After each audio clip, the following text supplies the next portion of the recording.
ప్రార్థనా సమయం అనే ఆధ్యాత్మిక కార్యక్రమానికి మిమ్మల్ని అందరినీ ప్రేమతో ఆహ్వానిస్తున్నాను. నేటి ధ్యానము కొరకు 88వ కీర్తన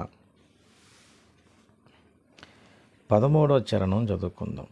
యెహోవా, నేను నీతోనే మనవి చేయుచున్నాను, ఉదయమున నా ప్రార్థన నిన్ను ఎదుర్కొనును. ప్రభునందు ప్రియ దేవుని బిడ్డలారా, ఒక చిన్న తలంపు మీతో పంచుకుంటాను. ఇక్కడ నా ప్రార్థన అనే మాట మనం చూస్తున్నాం. అలాగే ఉదయమున నా ప్రార్థన నిన్ను ఎదుర్కొనను. దేవుని బిడ్డలారా, ప్రార్థన అనే అనుభవంలో ఇక్కడ భక్తుడు ఏ విధముగా తెలియజేస్తున్నాడంటే ఎదుర్కొనుట అంటే ప్రభువును, అంటే ఈ విషయాన్ని మనం జాగ్రత్తగా ఆలోచిస్తే దేవుని ఎదుర్కొనేది ఏంటి? భక్తుడా లేకపోతే ప్రార్థన? అంటే ప్రార్థనే ఆయనను ఎదుర్కొని ఆహ్వానించుట ఎంత అద్భుతకరమైనది. అంటే భక్తుని జీవితంలో ప్రార్థనే ఒక వ్యక్తిగా కనబడేటట్లు ఇక్కడ మనం చూస్తున్నాం. ప్రభువును ఆహ్వానించుట, ఎదుర్కోవడం అంటే ముందుకెళ్ళి ఆహ్వానించేటువంటి ఒక అనుభవం, ఎదురెళ్ళటం. ఆయన వస్తున్నాడు అనుకోండి, మనం ముందుకు పరిగెత్తుకెళ్ళి ఎదురెళ్ళి ఆహ్వానించటం. ఇలాగ ఆహ్వానించుట అనే అనుభవం, ఈ ప్రక్రియ ఇందులో కనబడుతుంది. ప్రార్థన అన్నాడు. ఉదయమున నా ప్రార్థన అంటే ఉదయాన్నే దేవుని సన్నిధి అనుభవించుటలో మన ప్రార్థనే ఆయనకి ఎదురెళ్ళటం అంటే ఆహ్వానించటం.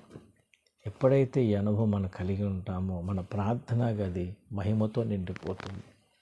ఆయన మనం ఆహ్వానించినప్పుడు ఆయన మన ప్రార్థన అంటే మన ఇంటికి లేదా మనం ప్రార్థిస్తున్న స్థలానికి, ఆ ప్రార్థన గదికి ఆయన వచ్చినప్పుడు ఆ గది అంతా తన మహిమతో నిండిపోతుంది. కనుక దేవుని బిడ్డలారా, ఉదయం లేచి ప్రార్థించిన అలవాటు ఉంది, కానీ ఎదుర్కొనే అలవాటు ఎంతమంది కలిగి ఉంటున్నాం? ప్రార్థనే ఎదుర్కొనడం అంటే ఒక వ్యక్తిగా ముందుకెళ్తుంది. కాబట్టి ఈ రోజున మన ప్రార్థనా జీవితాన్ని మనము ఏ విధంగా కలిగి ఉన్నాము అనే విషయాలు ఆలోచన చేస్తే ఇక్కడ ఒక అద్భుతమైన అనుభవం కనబడుతుంది. అంటే ఒక వ్యక్తిగా ఎదుర్కొనుట, ప్రార్థన ఒక అనుభవాన్ని చూస్తుంటే ఒక వ్యక్తిలాగా దేవుణ్ణి మరి ఆహ్వానించడంలో ఎదుర్కొనుట అనేది కనబడుతుంది. కనుక ఈ అనుభవం చాలా ఉన్నతమైనది.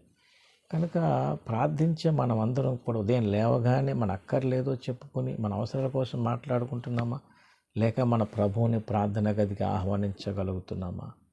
మనం ఆయన ఎదుర్కొని ఆ ప్రార్థన అనుభవంలో ఆయన ఇచ్చే దీవెనలు పొందగలుగుతున్నామా? ఒకసారి ఆలోచన చేద్దాం. ఉదయం లేచి ప్రభువుని ఆహ్వానించే రీతిగా నీ ప్రార్థన ఎదుర్కొంటుందా? మన ప్రార్థన ప్రభువుని ఎదుర్కొనే రీతిగా మన ఉదయకాల ప్రార్థన జీవితం అనేది మనం కట్టుకోగలుగుతున్నామా? కాబట్టి సందేశం ఉన్నవారు ఆలోచించండి. మన ప్రార్థన ఏమై ఉన్నది? మన ప్రభువుని ఎదుర్కోగలిగిన స్థితిలో మన ప్రార్థన ఉందా?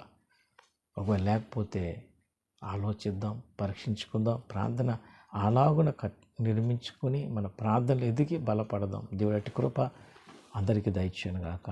ఆమేన్.